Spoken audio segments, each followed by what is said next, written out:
Hello friends, this is Manali Bora, your teacher, your friend. I hope आप सब लोग अच्छे होंगे। तो फ्रेंड्स, हमने प्रीवियस लेक्चर के अंदर कंपनी ऑडिट चैप्टर कंप्लीट किया था। अब जो चैप्टर हम स्टार्ट कर रहे हैं वो है असेसमेंट प्रोसीजर। तो ये बहुत ही इंपॉर्टेंट चैप्टर है इनकम टैक्स का।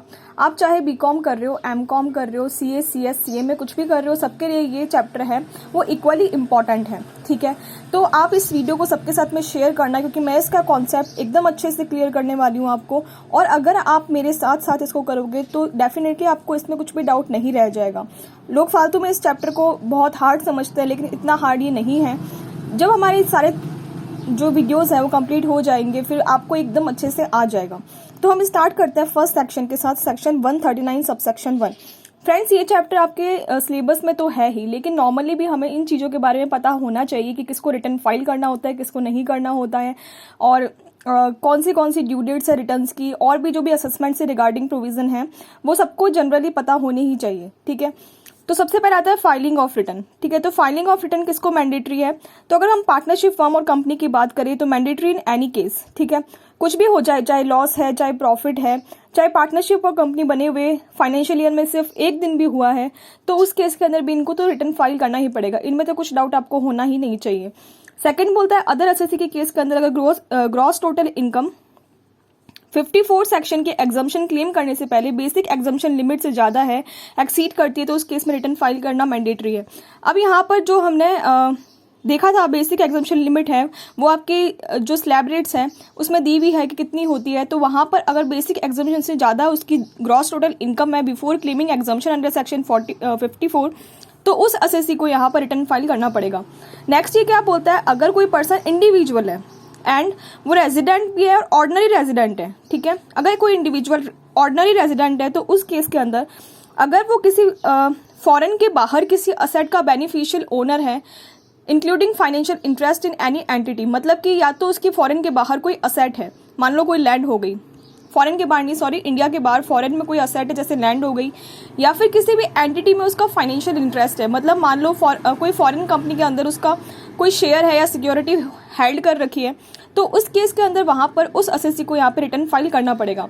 या फिर ये बोलता है अगर फॉरेन के अंदर किसी भी अकाउंट की साइनिंग अथॉरिटी है तो उस केस में भी यहाँ पर रिटर्न फाइल करना पड़ेगा। मान लो कोई मिस्टर राम है, उसका अकाउंट है कहाँ पे, बाहर कहीं मान लो यूएस के अंदर कोई अकाउंट है बैंक के अंदर, और उसकी साइनिंग अथॉरिटी मिस्टर राम की है, तो मिस्टर राम को अब यहाँ पर अगर वो रेजिडेंट एंड ऑर्डिनरी रेजिडेंट है तो उसको रिटर्न फाइल करना पड़ेगा, चाहे उसकी इनकम कितनी भी हो। ठीक है, नेक्स्ट ये बोलता है अगर कोई असेसी बेनिफिशियल ओनर तो नहीं है लेकिन बेनिफिशियरी है किसी असेट का लोकेटेड आउटसाइड इंडिया, मतलब असेट से होने वाले बेनिफिट उसको मिल रहे हैं। मान लो कोई लैंड है जो फॉरेन में है एंड उसका कोई ओनर नहीं है मिस्टर राम, लेकिन बेनिफिशियल ओनर है, मतलब उससे जो भी रेंट मिल रहा है वो मिस्टर राम को मिल रहा है, तो उस केस में यहाँ पर मिस्टर राम को जो है वो रिटर्न फाइल करना पड़ेगा। एज वेल एज ये फाइनेंशियल इंटरेस्ट के केस में भी जो है वो ये प्रोविजन एप्लीकेबल होंगे। ठीक है, तो अगर कोई भी असेसी है वो बेनिफिशियरी है किसी भी असेट का located outside India including financial interest, तो वहां पर रिटर्न फाइल करना पड़ेगा। लेकिन यहाँ पर एक पॉइंट इंपॉर्टेंट है कि अगर बेनिफिशियल ओनर ने क्या किया, इंडिया में रिटर्न फाइल कर दिया और ये जो इनकम थी जो बेनिफिशियरी को मिल रही थी वो अपनी इनकम में इंक्लूड कर दी, तो उस केस में बेनिफिशियरी को यहाँ पर रिटर्न फाइल नहीं करना पड़ेगा। ठीक है, आई होप आपको यहाँ तक समझ में आया होगा। अब यहाँ पर इसमें 3 अमेंडमेंट हुए थे। फर्स्ट क्या बोलता है कि अगर कोई भी असेसी है उसका बैंक और कोऑपरेटिव बैंक में जो करंट अकाउंट में डिपॉजिट है वो एग्रीगेट, मतलब जितने भी अकाउंट है उसका एग्रीगेट अगर बैलेंस 1 करोड़ से अबव है तो उस केस में रिटर्न फाइलिंग मैंडेटरी है। नेक्स्ट ये बोलता है अगर किसी ने फॉरेन ट्रेवल पर एक्सपेंडिचर किया है खुद के लिए या फिर किसी और पर्सन के लिए, वो 2 लाख से ज्यादा है, तो उस केस में यहाँ पर रिटर्न फाइल करना मैंडेटरी है। इसके अलावा अगर एनुअल इलेक्ट्रिसिटी बिल अगर 1 लाख से ऊपर का कोई पे कर रहा है तो उसको भी रिटर्न फाइलिंग यहाँ पर मैंडेटरी है। नेक्स्ट यहाँ पर हम रीड करेंगे due date of return filing. तो ड्यू डेट ऑफ आरओआई क्या होगी, अगर कोई असेसी है उसको यहाँ पर ट्रांसफर प्राइसिंग के अंडर सेक्शन 92E के अंदर ट्रांसफर प्राइसिंग रिपोर्ट फाइल करना मैंडेटरी है, तो उस केस के अंदर यहाँ पर 30 नवंबर हो जाएगी। ठीक है, अगर कोई कंपनी है या फिर कोई ऐसी एंटिटी है जिसकी ऑडिट रिक्वायरमेंट नेसेसरी है अंडर इनकम टैक्स एक्ट और एनी अदर लॉ, या तो कोई कंपनी या कोई ऐसा पर्सन जिसकी ऑडिट रिक्वायरमेंट है या तो इनकम टैक्स लॉ में या किसी और लॉ के अंदर, या फिर कोई ऐसा वर्किंग पार्टनर किसी ऐसी पार्टनरशिप फर्म का है whose account are required to be audited, मतलब अगर कोई पार्टनरशिप फर्म है, उसके अकाउंट्स की ऑडिट होना रिक्वायर्ड है, तो उसका जो भी वर्किंग पार्टनर होगा उसको भी यहाँ पर जो ड्यू डेट रिटर्न फाइलिंग है वो सेम होगी। मतलब इन तीनों के केस में सेम रिटर्न फाइलिंग की ड्यू डेट है, वो है 30 सितंबर ऑफ द असेसमेंट ईयर, ठीक है। और इनके अलावा कोई भी असेसी होगा तो उसके लिए 31 जुलाई है यहाँ पे। आप इसको ऐसे याद रख सकते हो, CWA, company, working partner of the firm, whose account are to be audited and audit requirement under income tax और एनी अदर लॉ, जैसे कि फॉर एग्जांपल कंपनी लॉ में भी हो सकती है, ठीक है। नेक्स्ट ये क्या बोलता है, बल्क रिटर्न। तो बल्क रिटर्न के बारे में मैंने यहाँ पर कुछ ज़्यादा नहीं लिखा है।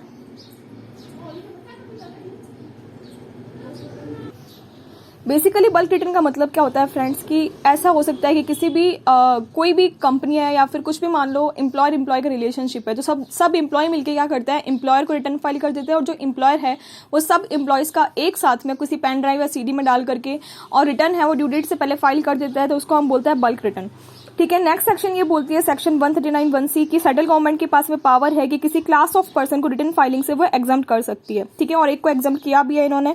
ये क्या बोलता है, अगर कोई IFSC है, उसके अंदर कोई इन्वेस्टमेंट फंड है, ठीक है, तो उस केस के अंदर यहाँ पर जो इन्वेस्टमेंट फंड है, इसके जो भी यूनिट होल्डर्स होंगे, यूनिट होल्डर्स है वो या तो नॉन रेजिडेंट है या फिर फॉरेन कंपनी है, ठीक है। तो अगर ये जो इन्वेस्टमेंट फंड है अपने यूनिट होल्डर्स को जो भी इनकम पे करता है और उस पर अगर उसने TDS है वो डिडक्ट कर लिया है अंडर सेक्शन 194(l)(b)(b), तो उस केस में जो यूनिट होल्डर्स हैं उनको यहाँ पर रिटर्न फाइलिंग की कोई भी रिक्वायरमेंट नहीं है, लेकिन शर्त ये है कि उनका कोई भी अदर इनकम नहीं होनी चाहिए इंडिया से, और इसके अलावा उसको सेक्शन 142 में, 148 में और 153 के अंदर नोटिस रिसीव नहीं होना चाहिए। लेकिन अगर इन सेक्शंस में उसको नोटिस रिसीव हुआ है तो रिटर्न फाइल करना पड़ेगा। अब ये कौन सी सेक्शन है और इसमें कैसे नोटिस रिसीव होता है, आगे हम इसको डिटेल में रीड करेंगे। अभी के लिए आप इतना समझ लो कि जो भी इन्वेस्टमेंट फंड है IFSC में लोकेटेड, उसका कोई भी यूनिट होल्डर है, चाहे वो नॉन रेजिडेंट है चाहे फॉरेन कंपनी है, उनको अगर उसने कुछ पे किया और TDS काट के पे किया तो उस केस के अंदर यहाँ रिटर्न फाइलिंग की रिक्वायरमेंट नहीं है,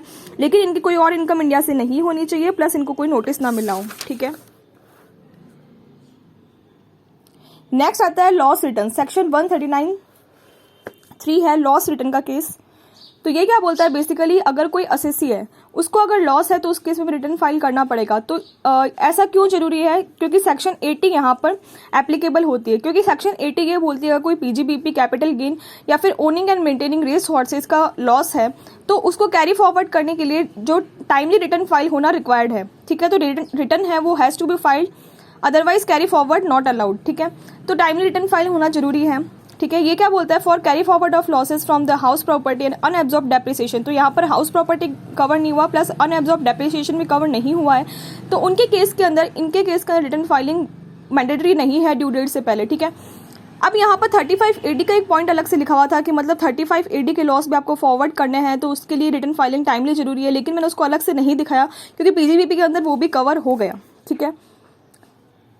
नेक्स्ट ये क्या बोलता है, section 80 applies for the year in which the loss was incurred doesn't apply for the year in which the carry forward claim. तो ये क्या बोलता है, बेसिकली जो सेक्शन 80 है वो कैरी फॉरवर्ड करने के लिए जरूरी है, मतलब कि आने वाले ईयर के अंदर अगर हम कैरी फॉरवर्ड किए गए लॉसेस को सेट ऑफ कर रहे हैं तो उस ईयर का रिटर्न टाइम से फाइल हुआ या नहीं उससे हमें कुछ भी नहीं करना। तो बेसिकली जिस ईयर के अंदर लॉस इनकर्ड हुआ उसी ईयर के अंदर सेक्शन 80 है वो एप्लीकेबल होती है, बाद वाले ईयर्स में हम कुछ भी कर रहे हैं उससे कोई फर्क नहीं पड़ता है, ठीक है।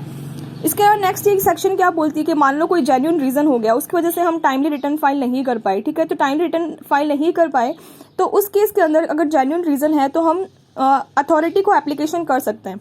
अगर हमारी रिटर्न लॉस है वो अगर अप टू 10 लाख है तो हम CIT या PCIT को एप्लीकेशन कर सकते हैं। अगर 10 लाख से ज़्यादा लेकिन 50 लाख तक है तो CCIT एंड PCCIT को कर सकते हैं, और अगर 50 लाख से ज़्यादा है तो उस केस में CBDT को एप्लीकेशन कर सकते हैं, और ये है वो काउंट डाउन कर सकते हैं हमारे डिले को रिटर्न फाइलिंग के, ठीक है। आई होप आपको यहाँ तक समझ में आया होगा। अगर अच्छा लगा तो मुझे कमेंट करके जरूर बताना, मेरे चैनल को लाइक शेयर एंड सब्सक्राइब जरूर करना, इससे मुझे बहुत ही मोटिवेशन मिलती है। तो मिलते हैं हमारे नेक्स्ट रिवीजन लेक्चर में। Thank you.